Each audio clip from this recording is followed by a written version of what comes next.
I've been thinking a lot lately about 2 Timothy. I think because I'm nearing the end. I've been in seminary for 4 years. Sometimes it seems more like 14. And Timothy was a protege of Paul, a young man in the ministry. I don't think of myself as being as young as I once was, but in my heart, I'm kind of still like 23, you know. So I've been thinking a lot lately about Timothy. And it's in particular about 2 Timothy. It's a poignant book written at a poignant time in Paul's life. And it comes through in a number of ways at different times. We're going to look at some of them this morning, but beginning in 15, you get a really direct picture of the fact that Paul was, after all, just a follower of Christ like you and I. An apostle, certainly, but a follower of Christ with the same sorts of difficulties and ups and downs. So he says in verse 15, "You are aware that all who are in Asia turned away from me, among whom are Phygelus and Hermogenes. May the Lord grant mercy to the household of Onesiphorus, for he refreshed me and was not ashamed of my chains." We love to be inspired by stories of courage, don't we? I mean, recently I was reading a blog post.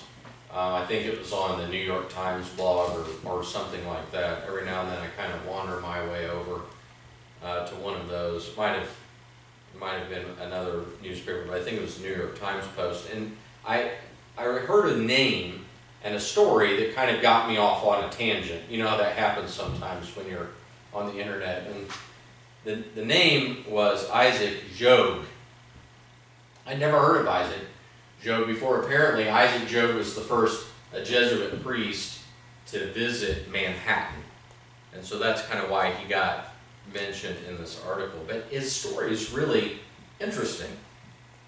He was a priest and a missionary. He's actually French. And he was inspired to his call in 1636. He was in France, and some other French Jesuit missionaries that were doing work here in the New World had come back to France, and they were telling their story publicly about the ministry that they were doing. They were probably trying to get support, you know, probably doing a little bit of what we would call fundraising to go back over. And he heard this story, and it inspired him. And so he eventually went to New France, what's now Quebec, to be a missionary to the Huron Indians. And then in 1642, he was captured by the Mohawk Indians, which, you know, weren't his people group. He was traveling between two trading posts, and their party was waylaid, and he was taken captive, and they tortured him. They tortured him by pulling out his fingernails and by making him run the gauntlet. I don't know if you all have ever seen Last of the Mohicans, the movie, but there's a gauntlet in it, you know, where they have to run in a crowd and they're beaten. Eventually he was ransomed and rescued, interestingly enough, by some Dutch traders who had along with them a Reformed reverend, kind of a Presbyterian reverend, and they paid his ransom to the Mohawk Indians, and he was able to go free. He went back to France. But you know, I mean, altogether, the story of Isaac Jogues is a story of courage. I think the reason why I kind of got stuck on it is partially because of my background. I was raised Southern Baptist, and I can remember when I was a child, especially in evening churches, we would have missionaries come and visit. My girls in GAs have seen missionaries before that have come and talked to them about what is going on. As a child, I thought this is like really amazing. You know, they would have slideshows and sometimes they would bring art, you know, artifacts, cultural artifacts from wherever they were. And so for me growing up, especially in terms of Christian faith, missionaries were kind of a paradigm of courage. Like that was the top mark. They were inspiring. You know, what these people were doing with their life was amazing and inspiring. And I can remember thinking, you know, I think I could do that. I think I could do that. And the Bible's saturated with stories of courage too. So there's kind of this overlap, you know, between what we see in Christian faith and practice and what we find in the Bible. You know, there's that classic passage in Joshua 1:9 where he says, you know, be strong and of great courage. You know, they're going into the Holy Land. Scripture makes clear that faith is trust. Faith is trust. And so courage is a natural outgrowth of faith in the Christian walk. And for that reason, timidity and cowardice are a kind of an anti-faith frequently in the Bible. And so, like, for example, in Revelation 21:8, you know, there's a list of people, and you don't want to be on this list. It's the list of people that get thrown into the lake at the very end of fire. And interestingly, cowards are one of the groups. Cowards. Cowardice is a kind of an anti-faith. It's strong language, really, in Revelation 21:8. I mean, we all have kind of the pet sins we like to pick on, don't we? I mean, they're rarely our own, but we have some of these pet sins, and we can imagine them on the list, but cowards is not one that really kind of readily springs to mind, but in Revelation, it's on the list. In particular, as American Christians, I think we love to be inspired by stories of courage. Like I said, when I was growing up, I was inspired by these missionary stories. I think we read in the Bible stories of courage, stories like Joshua, and even what we see in Acts about the apostles spreading the faith, and we see this overlap between courage as an expression of faith, and it inspires us, and we love that. And I think we want to identify with those people. But the reality is often quite different. In 2005, Christian Smith wrote a book in which he used a new term. I don't know if you've heard it or not. But the term is moralistic therapeutic deism. Have any of y'all heard that term before? It's a mouthful, isn't it? A mouthful. But here's what it really means. It sounds complicated, but what it means is this. For an entire generation, the default religion of American young people especially, but even their parents to some extent, can be summarized by the slogan, be nice. It's moralistic in the sense that it kind of has like, you know, a sort of general morality. It's therapeutic in the sense that kind of the notion of religion is to make you feel better. And it's deistic in the sense that it really doesn't imagine that God's very involved in everyday life. He's not actually governing the course of history. He's kind of out there somewhere. And here's what I want to dial in on, and the reason why I bring the term up. Like I said, it's a mouthful, but I think it's important that we understand that in many ways this is kind of the direction that culture has moved towards, this kind of default stance towards our Christian faith. And what I want to tie it into here is this idea of courage, because what I think moralistic therapeutic deism, or the idea of Christianity as a be nice kind of religion, really means is a failure of courage on our part in a number of different ways. Now there's some different ways that I think that this works out in practice. Some different ways that we embrace this kind of even without knowing about it. Now there's a lot of ways that the Christian church today, I think, is bold in society and needs to be bold. We are bold, I think, about protecting the rights of the defenseless, those who cannot protect themselves, the unborn and others, elderly people that are not able to protect themselves any longer. We're bold about that. We're bold frequently, I think, in the fight about marriage, traditional marriage, about defending what Scripture says about marriage. We can be bold and lean into that. But there's some other ways that I think we're kind of taking the cop-out. We're kind of taking the route of cowardice. And what I mean by that is, there's a lot of Christians that I know, and by the way, I put myself in this category from time to time. I've been in this category. Of people that kind of are wringing our hands about the place of the church in society. We kind of can sense, can't we, that at one time the church was right in the middle, and it's kind of been getting squeezed out to the edge. And if we're not careful, we can kind of sit around and wring our hands a little bit, especially if you're me when you're watching the news at night. There's another kind of timidity, though, that kind of expresses itself like we're not really actually totally convinced that Jesus is the Lord of history. Because things kind of seem sometimes like they're careening off the tracks, don't they? I mean, they kind of seem like they're just going crazy. I mean, some of the different directions that culture is going, that common morality is going, world politics. This kind of hand-wringing can lead to a posture where we're not totally convinced that Christ is the Lord of history. And sometimes even our faith becomes a little bit timid and maybe even cowardly in some other ways we don't think about. Things like love and patience. Sometimes Christians are the first to join the rush to an angry cultural conversation about politics. Now, Christians should have strong political convictions. And there's a lot of different ways that I think should find expression. But the way that Christians talk about their political convictions matters. And it matters in particular because it really reveals this kind of hand-wringing. You see, when Christians join the rush towards an angry cultural conversation, it seems like boldness.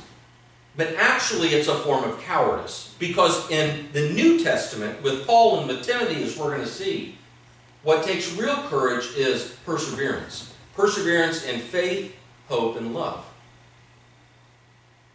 So there's not a modern monopoly on cowardice. And the Bible is actually full of cowards too. We've seen some of the courageous people. I don't know if you all remember this or not, but the first time that we meet Gideon in the Bible, he's kind of a little bit cowardly. He's at the bottom of a wine press in the ground, threshing his wheat. He's hiding from the Midianites. And then later in Judges chapter 6, verse 25, the Lord tells him to remove the family Baal, or the family idol. And I don't know if you all remember or not, but the way that he does that is by sneaking in, doing it at night. Because he's afraid of what people will say if they see him. Gideon was a little bit of a coward from time to time. And in the New Testament also, and this discussion about cowardice and courage brings us right into the context of 2 Timothy.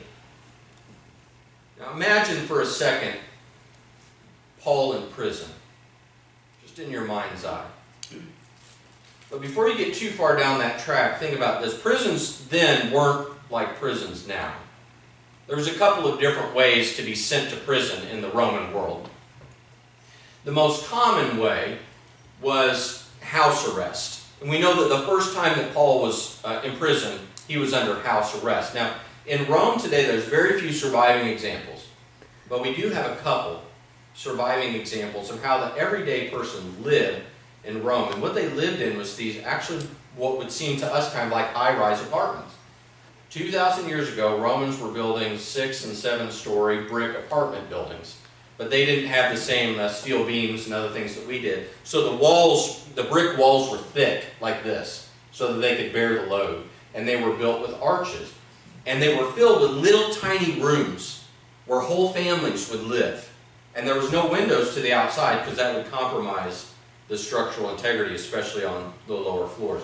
Frequently, when somebody was put in house arrest, they were put in house arrest in this kind of a tenement or an apartment building. This is where they would be. It was dark, it was dank, it was crowded. It would have the only light would have been by a small oil lamp. But I don't think that's where Paul was imprisoned this time. That's the first time. That's house arrest.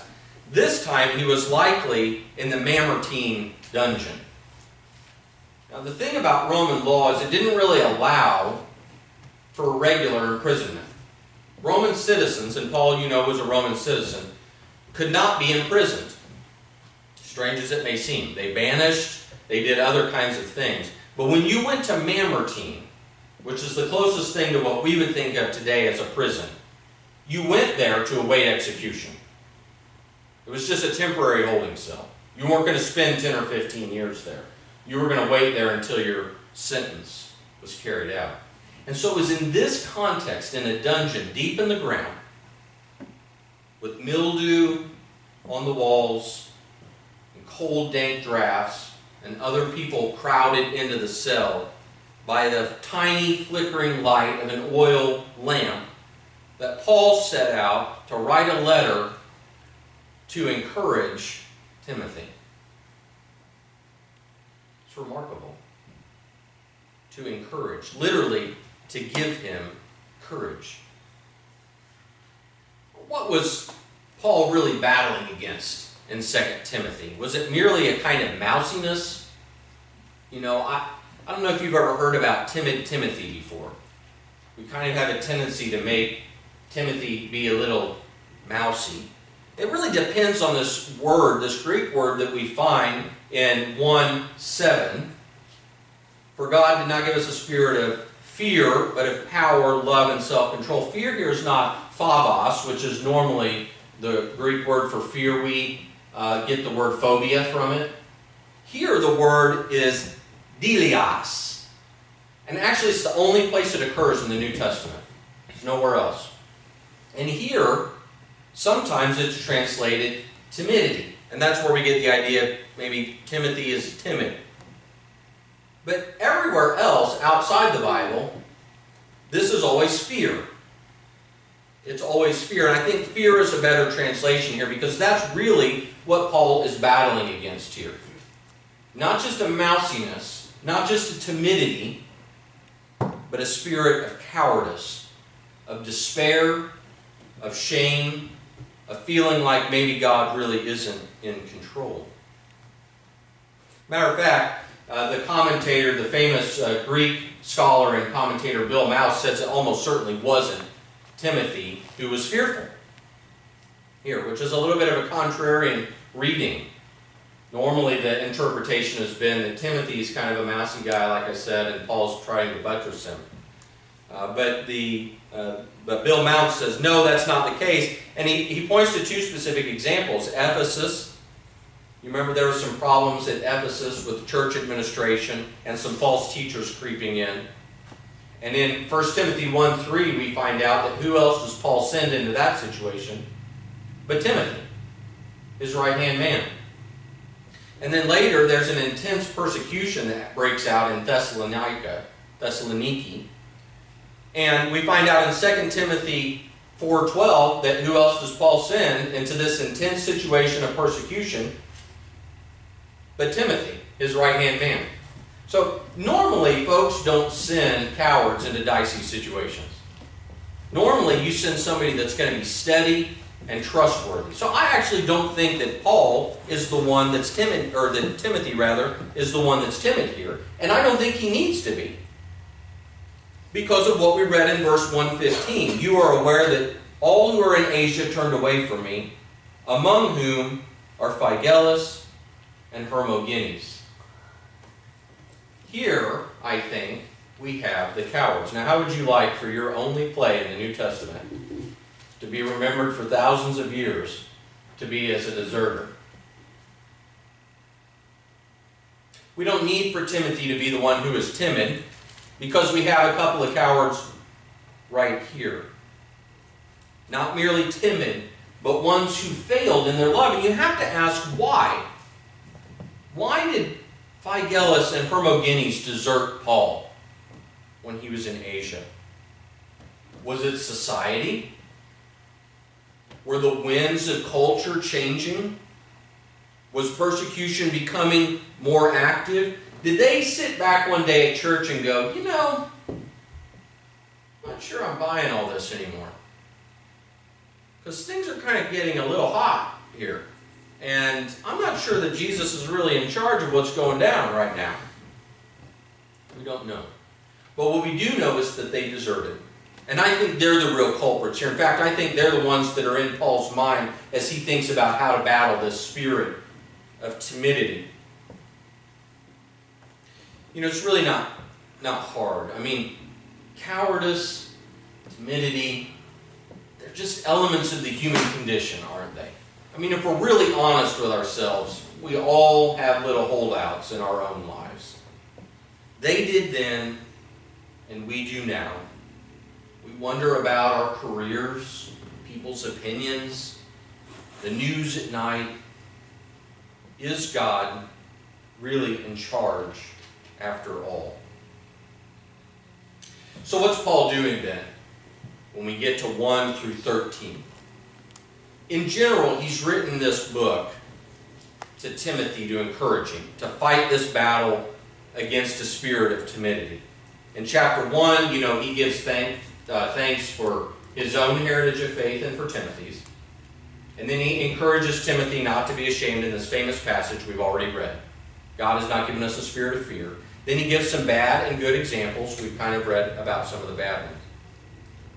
And actually, throughout 2 Timothy, here's an important note. There's no fewer than 12 distinct commands in Timothy.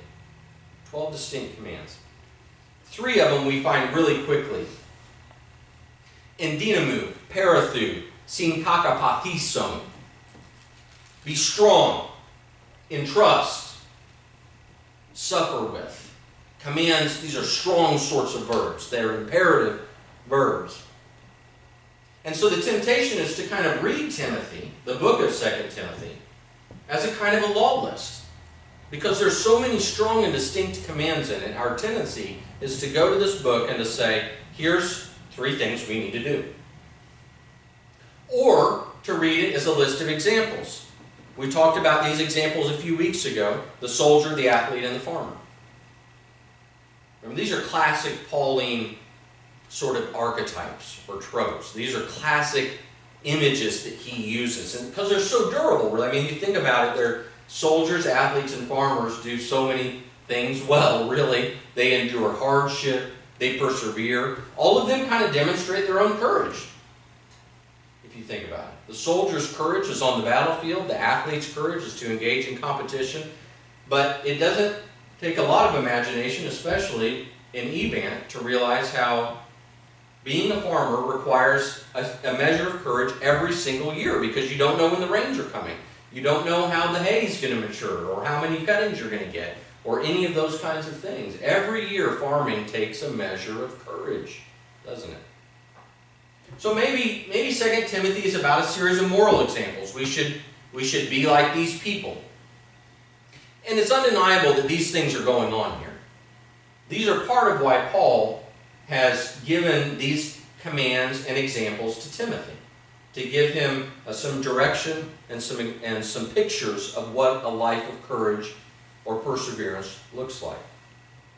But that's not all that's going on here. That's not all that Paul is doing. There's a bigger picture here.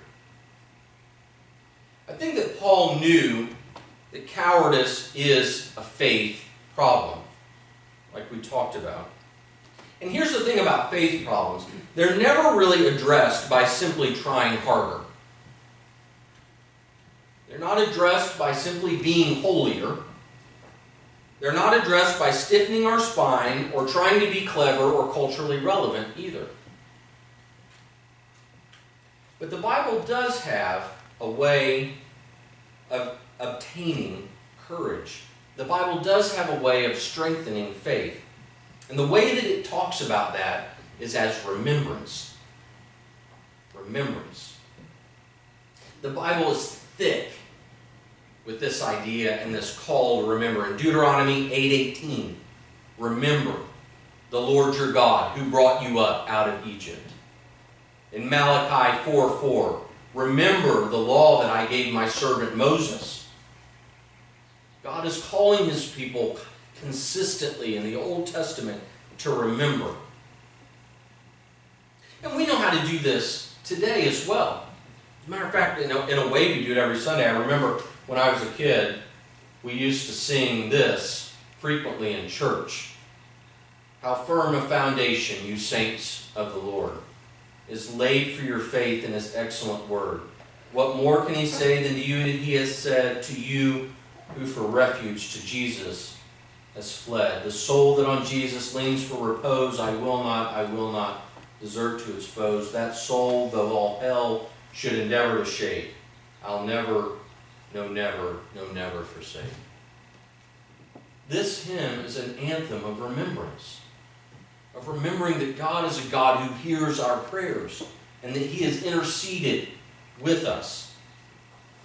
And so I don't think it's any surprise that Paul implores Timothy to remember.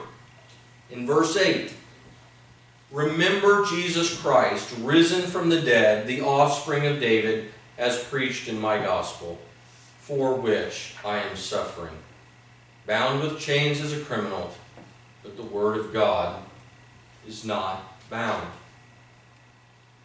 What is it about remembering? Why does the Bible call us to remember as a strategy for courage?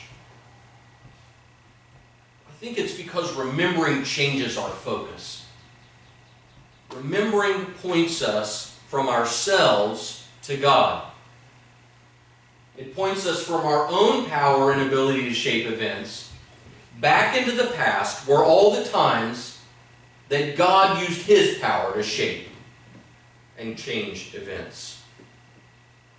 And the best example of this, the highest example, the purest example of this, is the gospel of Jesus Christ. It is the purest example of the fact that God is never forgetful, even when we are. That God keeps his promises even when we don't.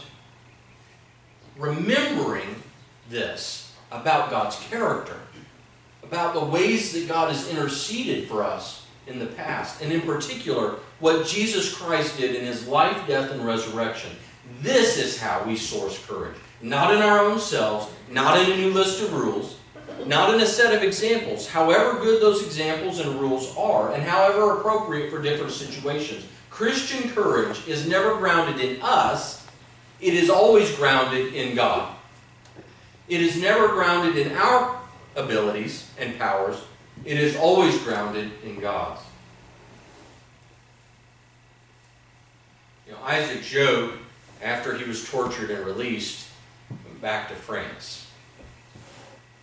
I wonder how often he remembered his ordeal.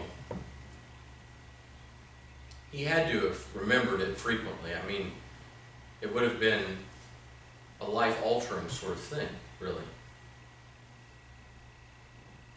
I know that sometime before the spring of 1646, he remembered his call. I know he remembered his call. Because Isaac Job went back to New France. In spite of having been captured, in spite of having been tortured, he went back. He went back because he remembered his call to the First Nations, to bring the gospel of Jesus to people in the New World. And on October 18th of 1646, Isaac Job made the ultimate sacrifice for that gospel.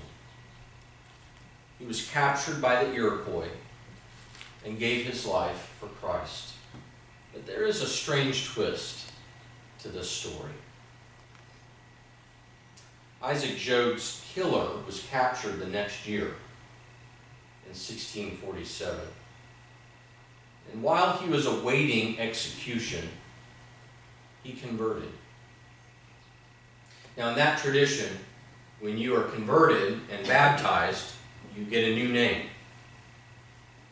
And this killer took the name as his Christian name, Isaac Job. Twice, Isaac Job remembered Jesus Christ. Twice in this remembrance, Isaac Job found courage. Courage to face death. Courage to face life. Twice martyred. You know, the trials of our times might not be quite so severe just yet. Hopefully they never will be. We have smaller fears maybe, smaller cop-outs. But the temptation is still there sometimes to abandon what has become an increasingly embarrassing book. To abandon what has become an increasingly embarrassing set of doctrines and beliefs. To abandon what society tells us just isn't tenable anymore. There's also the temptation as Christian folk, especially Christian folk who feel strongly about these very things, to join in the hatefulness and the stridency of the political dialogue that saturates our country and seems to be overtaking the whole world. But brothers and sisters, that's not what Christian courage looks like. Christian courage looks like remembering that while we were still enemies, Christ died for the ungodly. That when we were rebellious, God was patient and God was kind, keeping no record of wrongs. Our courage doesn't come from being on the right side of history. History, after all, only has one side and only answers to one Lord. It doesn't come from Hollywood stars, but it also doesn't come from political platforms. Our courage as Christians comes from remembering Christ. Christ crucified. Christ raised from the dead. Christ returning. He is the proof of what Paul says in verse 13. If we are faithless, he remains faithful, for he cannot deny himself. Remember him. Remembering Jesus Christ is the foundation for our courage. Let's pray.